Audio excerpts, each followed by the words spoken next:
Joining me now is the president of the Union of Jewish Students, Joel Rosen. And Joel, thank you so much for coming on this afternoon to talk about this. Your reaction when you read this report into the NUS?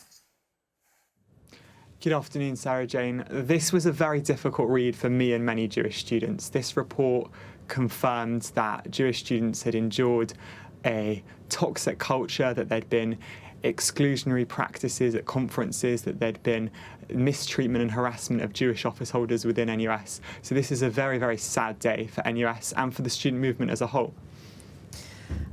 The report cites a number of examples given by interviewees of anti-Semitism on campus. I mean, they range from things like Jewish freshers having swastikas drawn on them during white T-shirt parties to a proposal about representation on an anti-racism committee being described as not the final solution.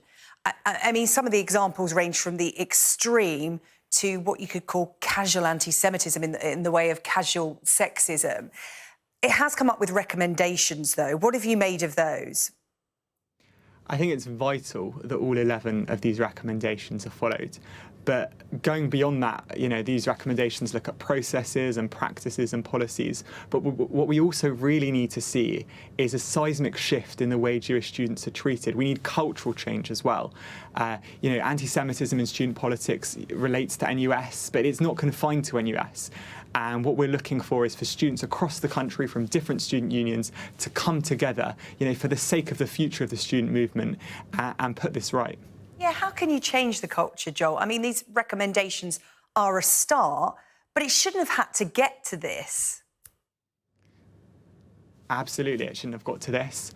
And I think one of the ways we begin by changing the culture is recognising all of the various forms of anti-Semitism. This report was quite clear in the introduction that NUS was able to recognise far-right anti-Semitism, but there were other forms of anti-Semitism where there was a blind spot, a failure in the imagination, a failure to conceive of some of the very real forms of anti-Semitism that exist. So we first need that recognition. But what we also need is education on campuses across the country. And I'm very proud that our organisation is training student unions up and down the country and that we're out there going the entire time to really address these issues and bring about a change in the way that Jewish students are conceived of. I read out the NUS's statement and their apology. Do you accept that? Do you want to work with them? How do you move on from this? Look, Jewish students want to see action, and it remains to be seen, the extent to which all of these recommendations will be followed. It's certainly the case that Jewish students endured real trauma as a result of the exclusionary culture they experienced, and so what we need to see is action. And this is the 8th report that touches on anti-Semitism since 2005, so there's a real recurrent nature to this problem, and that's why we really need to see change. Yeah, real recurrent nature to this problem, and we talk about it so much here on Sky News in other areas of life. I mean, this is the student population, but you'll have been well aware of various other anti-Semitic issues popping up in other different areas and the views coming up. Why do you think that is? What is happening at the moment?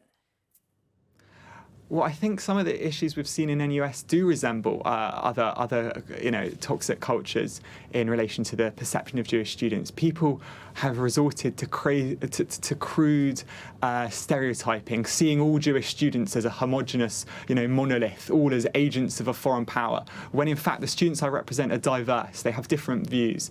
And what we've seen is people being viewed with suspicion, and what that's led to is a culture which, as evidenced by the report, led Jewish students to feel a need to hide who they were in NUS spaces, to leave a part of their identity at the door. And that's simply unacceptable, and that's one of the things that really has to change. Do you need a representative in the NUS to get a handle on this? Would you like to see that? Sorry, can you repeat the question? I was just saying, as part of the National Union of Students, would you want a representative from your organisation, for example, to be part of that, to help this transition? Because the NUS said, look, this is shocking and we're appalled, we want to change. Does part of that come with embracing Jewish students and having a permanent representative amongst them?